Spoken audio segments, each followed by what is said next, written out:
Hello everyone, welcome to my YouTube channel.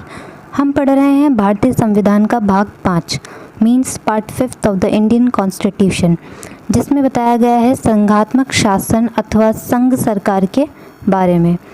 अब जो हमारा भाग 5 है वो कौन से आर्टिकल आते हैं उसमें? आर्टिकल 52 से 151 तक। पिछले वीडियोस में हमने आर्टिकल 52 से लेकर 58 तक पढ़ लिया है। इस वीडियो में हम बात करेंगे आर्टिकल 59 की। जिन्होंने पुराने वीडियोस नहीं देखे हैं, लिंक डिस्क्रिप्शन बॉक्स में दिया हुआ है, वहाँ से जाकर देख सकते हैं।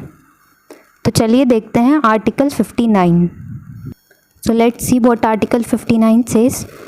It talks about the conditions of president office means अनुच्छेद 59 में राष्ट्रपति के पद के लिए शर्तें जो हैं वो बताई गई हैं। क्या शर्तें हैं राष्ट्रपति के पद के लिए?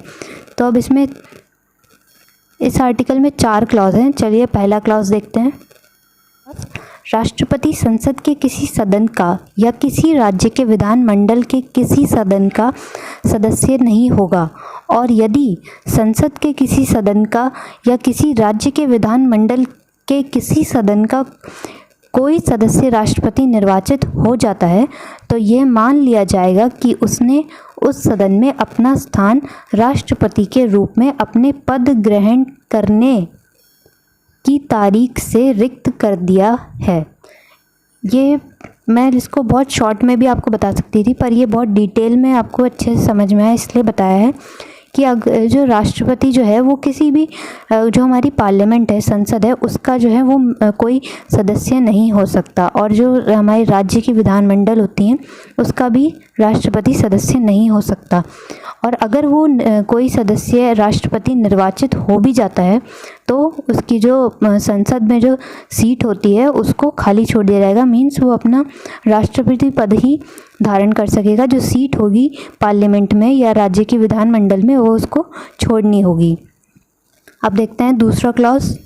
एक बार इसको इंग्लिश में भी देख लेते हैं। The president shall not be a member of either house of parliament or of a house of legislature of any state, and if a member of either house of parliament or a house of the legislature of any state be elected president, he shall be deemed to have vacated his seat in that house on the date on which he enters upon his office as president. Now अब दूसरा clause देखेंगे।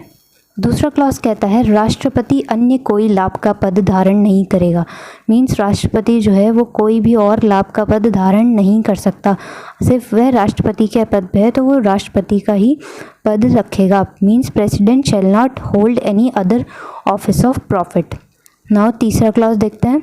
राष्ट्रपति बिना किराया दिए अपने शासकीय निवासों के उपयोग का हकदार होगा, और ऐसी उपलब्धियों, भत्तों और विशेष अधिकारों का भी जो संसद विधि द्वारा अवधारित करे, और जब तक इस निमित्त इस प्रकार उपबंध नहीं किया जाता है तब तक ऐसी उपलब्धियों, भत्तों और विशेष अधिकारों का जो दूसरी अनुसूची में विनिर्देशित है हकदार होगा। मीन्स इसका मतलब है कि the president shall be entitle without payment of rent to the use of his office residences and shall be also entitle to such emoluments, allowances and privileges as may be determined by parliament by law, and until provision in that behalf is so made, such emoluments, allowances and privileges as are specified in the second schedules.